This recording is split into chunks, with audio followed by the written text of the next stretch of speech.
Hello everyone and welcome to Safer London's webinar on sex and consent. I'm Yvonne and I'm here with my colleague Leah and we are peer facilitators at Safer London. We mainly deliver interactive group work to young people across London, like yourselves, as well as online sessions like today. So thanks for joining us. So some of the things we're going to discuss in this webinar are the different ways that young people learn about sex. We're going to talk about the law regarding sex and consent. We're going to explore freedom and capacity and its impact on somebody's ability to give consent. And we're also going to talk about sexual exploitation, what that looks like, what are the signs, and the different organisations that we can speak to or contact if in need as well. So as Yvonne mentioned briefly at the beginning, we deliver group work to young people and we often have conversations with them around how they learn about sex. So this is kind of the different examples that's been given to us, which we're going to present to you in terms of how they feel they've learned about sex over time or growing up whilst in school. So the first one is pornography. Also learning through sex through having conversations with their friends and their peer groups as well as learning through their own sexual experiences with a partner or somebody that they're involved with as well. And also media. So media has a huge impact on how we learn about sex or how we learn about anything in life really as well. So movies, films, different series, the music that we listen to and the lyrics that are involved also have a kind of way of influencing our ideas of sex and how we learn about it. Also family members. So some of you may have had conversations with your parents or carers, with older siblings or older family members, and you've learned through that way as well. And also in school. So in your PSHE classes, you may have had sex education lessons and learned that way through your interactions with teachers and conversations with teachers that you've had as well. And lastly, other professionals in your community. So if you've ever visited a sexual health clinic, you may have had conversations with a sexual health worker, youth workers in the community, or a social worker that you're aware of, that you're working alongside with as well. So these are kind of the different ways that young people learn about sex. And I'm sure there's loads more, but these are the ones that we're kind of highlighting today. Now we're going to focus on the law regarding sex. Firstly, let's look at the age of consent, which is the age from which it's legal for you to consent to engage in sexual activity, including penetrative and or oral sex. The age of consent in the UK is 16, and it's very important to highlight that the age of consent is the same regardless of a person's gender identity, sexual identity, and whether the sexual activity is between people of the same or different gender. Now let's look at sexting. The legal age for anyone to engage in sexting is 18. Sexting is sending sexually explicit pictures, videos, or messages electronically through a phone or laptop or any other device. Taking, possessing, or sharing a sexually explicit picture or video of someone who is under 18 is against the law. It doesn't matter if you're under 18 yourself. It doesn't matter if it's a selfie you took of yourself and then sent. It doesn't matter if it was sent to you, nor does it matter if it's an image or video of someone you don't know. Never send explicit content of anyone who is under the age of 18. And once you're over 18, never share any images or videos of someone without their full consent. The consequences of doing so can be really serious, and they can include an investigation by the police, a potential negative impact on your future education and employment prospects, as well as potentially causing a great deal of emotional distress or harm to someone. Moving on, let's look at the legal age to watch pornography, which is 18. Pornography meaning images or videos of people engaging in sexual acts.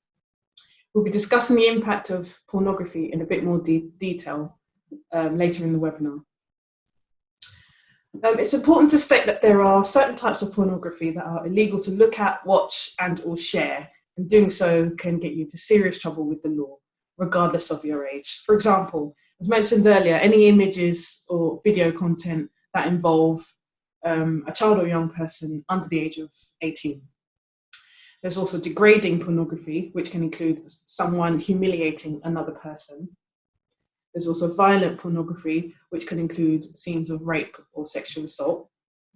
And there's revenge pornography, or revenge porn as it's known, which is when people publicly post or share private images and videos received from a current or former partner in order to humiliate or emotionally abuse them.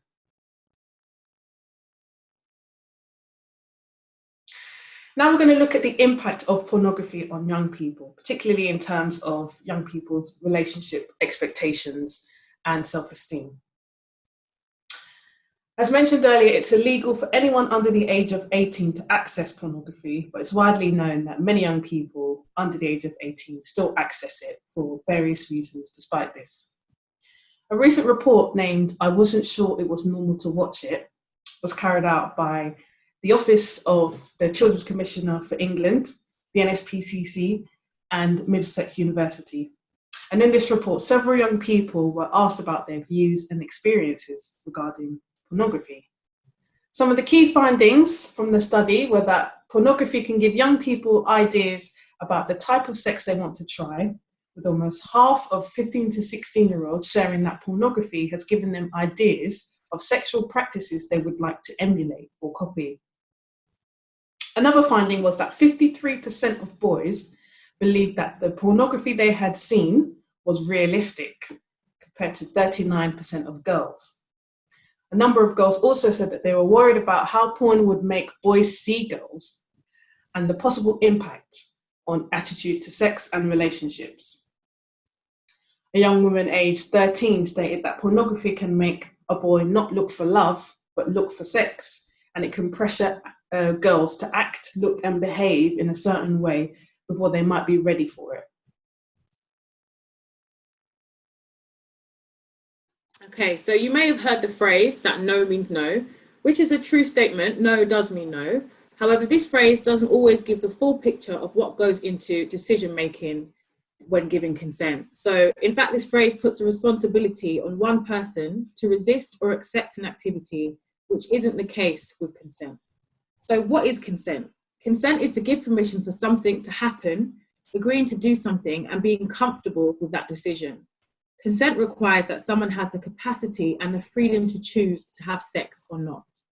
It's important to note that somebody can also communicate through their body language that they do not wish to have sex, or that they do not or do consent.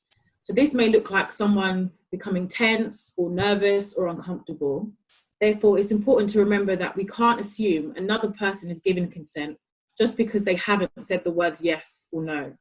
Another important thing to remember is that dressing a certain way, or flirting or accepting a gift, is not a form of consent. And if someone does give consent initially, they're within their rights to change their mind and withdraw their consent at any point. Just because someone consents the first time round, it doesn't mean that they will give consent to do the same thing again in the future. So nobody should be expected to give consent, even if they've done so before. Now we're going to show you a short clip produced by Thames Valley Police, which gives a light-hearted yet straightforward explanation of what it means to give and seek consent. If you're still struggling with consent, just imagine instead of initiating sex, you're making them a cup of tea. You say, "Hey, would you like a cup of tea?" And they go, "Oh my God, I would love a cup of tea, thank you." Then you know they want a cup of tea. If you say, "Hey, would you like a cup of tea?" And they're like, I'm not really sure. Then you can make them a cup of tea, or not, but be aware that they might not drink it. And if they don't drink it, then, and this is the important bit, don't make them drink it. Just because you made it doesn't mean you're entitled to watch them drink it. And if they say, "No thank you," then don't make them tea at all. Just don't make them tea. Don't make them drink tea. Don't get annoyed at them for not wanting tea. They just don't want tea, okay? They might say, "Yes, please, that's kind of you." And then when the tea arrives, they actually don't want the tea at all. Sure, that's kind of annoying as you've gone to all the effort of making the tea, but they remain under no obligation to drink the tea. They did want tea, now they don't. Some people change their mind in the time it takes to boil the kettle, brew the tea, and add the milk. And it's okay for people to change their mind, and you are still not entitled to watch them drink it. And if they are unconscious, don't make them tea. Unconscious people don't want tea, and they can't answer the question, do you want tea? Because they're unconscious. Okay, maybe they were conscious when you asked them if they wanted tea, and they said yes, but in the time it took you to boil the kettle or brew the tea and add the milk, they are now unconscious. You should just put the tea down, make sure the unconscious person is safe, and this is the important part again, don't make them drink the tea. They said yes then, sure, but unconscious people don't want tea. If someone said yes to tea, started drinking it, and then passed out before they'd finished it, don't keep on pouring it down their throat. Take the tea away. Make sure they are safe, because unconscious people don't want tea. Trust me on this. If someone said yes to tea around your house last Saturday, that doesn't mean they want you to make them tea all the time. They don't want you to come around to their place unexpectedly and make them tea and force them to drink it, going, but you wanted tea last week, or to wake up to find you pouring tea down their throat going, but you wanted tea last night. If you can understand how completely ludicrous it is to force people to have tea when they don't want tea, and you are able to understand when people don't want tea, then how hard is it to understand when it comes to sex? Whether it's tea or sex, consent is everything. And on that note, I'm going to make myself a cup of tea. Okay, so as mentioned previously, so consent requires that someone has the capacity and the freedom to choose to have sex or not. So let's briefly discuss that. So freedom. So under freedom, the law regards or recognizes that sometimes people can be in a situation where they are not free to make a choice. So this can be because of threat of violence or pressure from their partner. Therefore, if somebody agrees to sexual activity because they've been pestered or intimidated or faced physical or emotional threats, they have not actually given consent. So consent always needs to be given freely. So some of the factors that can stop someone from being able to freely make a choice is threats, as we've said, being held down or forced, domestic violence, emotional abuse, cyberbullying, pressure from their partners or peer pressure. So some of the signs of pressure to give consent can include being made to feel stupid or bad for saying no, being made to feel like you have to as well. Someone might try to pressure you by calling you frigid or scared, or you would do this for me if you loved me or if you cared about me. Another sign is being encouraged to drink lots of alcohol or take drugs so that you're more likely to say yes to having sex as well. And making someone feel bad for changing their mind. Another sign of pressure could be someone trying to say you should do this with me to prove that you aren't a lesbian or gay or bisexual or transgender as well. Now, in terms of capacity is the ability to use and understand information to make a decision and communicate that decision being made. So in terms of the mental health, if you have a mental health disorder like being detained under the Mental Health Act, that can impact your capacity to give consent, as well as being under the influence of drugs and alcohol. So, if you're high or if you're drunk, the decisions that you will make might be different to that if you were sober as well. So you can't really rely on that type of decision being made if you're under the influence. And age as well is another thing that sits under capacity. So if you're 12 or 13 years old, you may consent to something and may not have a full understanding of what it is that you're agreeing to do. Whereas maybe if you was asked to do that very thing when you're 25 years old, maybe your decision might be different because your thinking has matured as well. Another factor under capacity is if you're special education needs and disability. And lastly, if you're asleep, you don't have the capacity to give consent. And that's an example that we just saw in the consent video. Somebody can't say yes or no, or, show that they're not comfortable with doing something through their body language if they're fast asleep. So what is exploitation? So exploitation is when the act of taking advantage of someone in order to benefit from them, basically. So child sexual exploitation is a type of sexual abuse, and it occurs when an individual or group takes advantage of an imbalance of power to force or coerce or manipulate and deceive a child or young person under the age of 18 into sexual activity. It's also important to be aware that no young person is responsible for the behaviours of others. So if someone has experienced any type of sexual abuse, it's not your fault.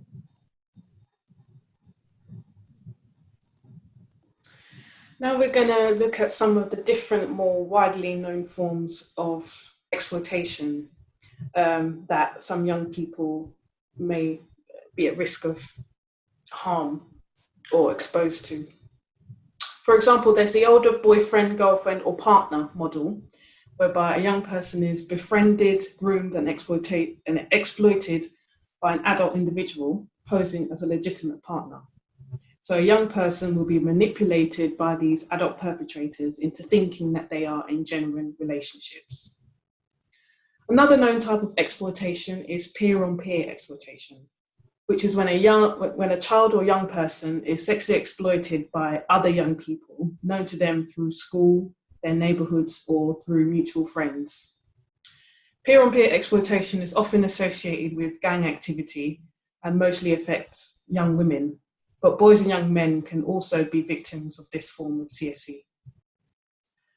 Another type of exploitation is the opportunistic model, which results in a young person being targeted very quickly without any prior grooming. Often young people who go missing or are visibly vulnerable, e.g. by being out late at night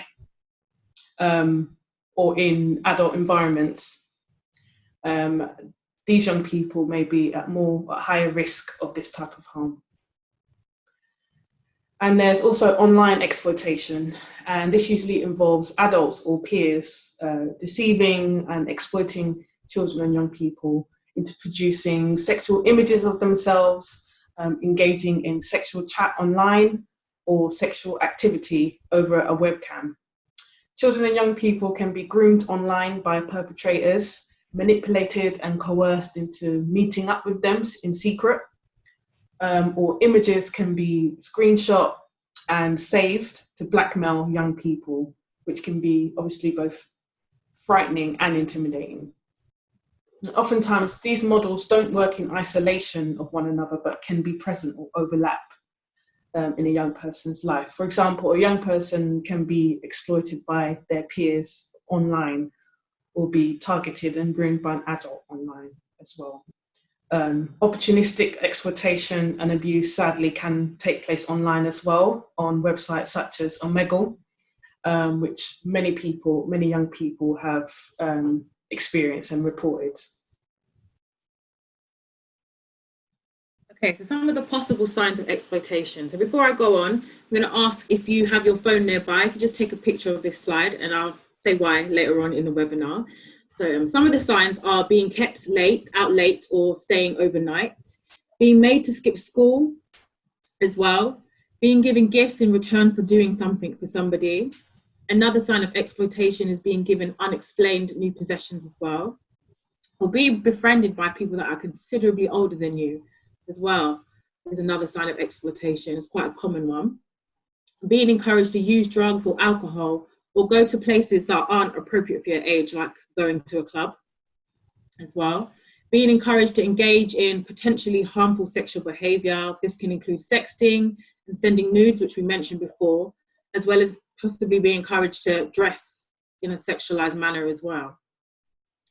Another sign is potential risk of physical harm, feeling fear or intimidated, being offered protection, and being encouraged to keep secrets even from those that you trust. Now we're going to look at some of the myths surrounding child sexual exploitation, or CSE.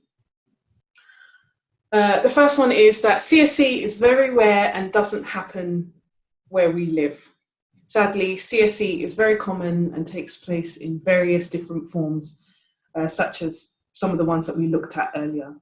According to the NSPCC, it's estimated that 1 in 20 young people may have experienced some form of CSE or sexual abuse.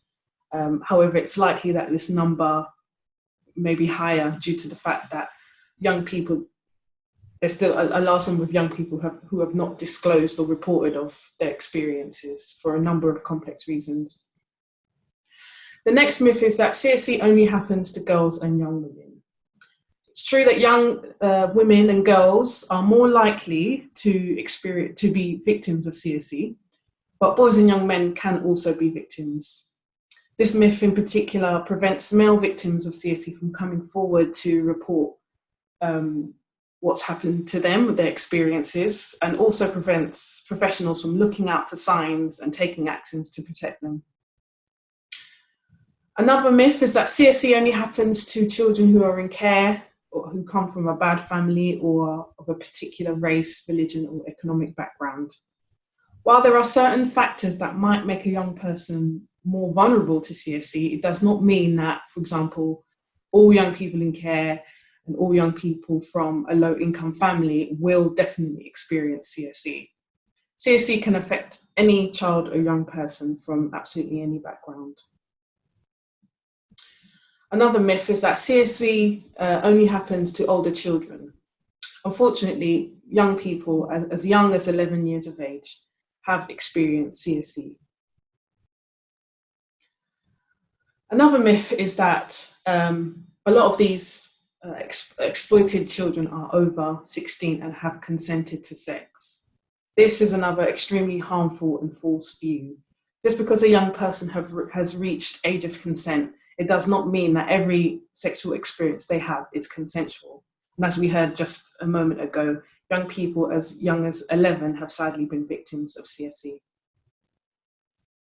Other common myths are that CSE only takes one form and that young people of the same age or similar age do not exploit one another. And we've addressed these last two statements earlier in the webinar, having spoken about the different forms of exploitation that can take place, such as peer-on-peer exploitation, online exploitation, and the older partner model of exploitation. So let's look at some of the things that we can do to help keep ourselves safe as possible. So earlier I mentioned for you to take a picture of the screen of the possible signs of exploitation. And this is because one of our tips is that you familiarize yourself with patterns of behaviors that look like someone may be trying to take advantage of you or exploit you. So sometimes it's hard to see these things or to be aware if you're not actually quite sure what it actually looks like. So so take a look at that slide and read over it when you have the time. Another tip is contact numbers for professionals. So aside from 999 and speaking with your parents or another older person that you trust, it's good to have numbers for different professionals that you're working with. So this could be in schools. So having the number of or the email address of a safeguarding lead or your pastoral care teams, or even the number for reception as well is also useful to have. And thinking about your friendship group. So one of the signs we spoke of is being encouraged or being befriended by someone considerably older. So looking at your friendship groups and thinking about the kind of influence they have over you, and if they are positive influences or if they're ones that are slightly negative will make you feel uncomfortable, or you notice that you're doing certain things or engaging in certain things that you wouldn't have done before, or you feel a bit too uncomfortable to say no. So think about those things. Identify safe places in your community. So this could be a youth centre, it could be a particular spot in a shopping centre as well. Different places that you know you can go to and you'll be okay. You can trust those areas as well.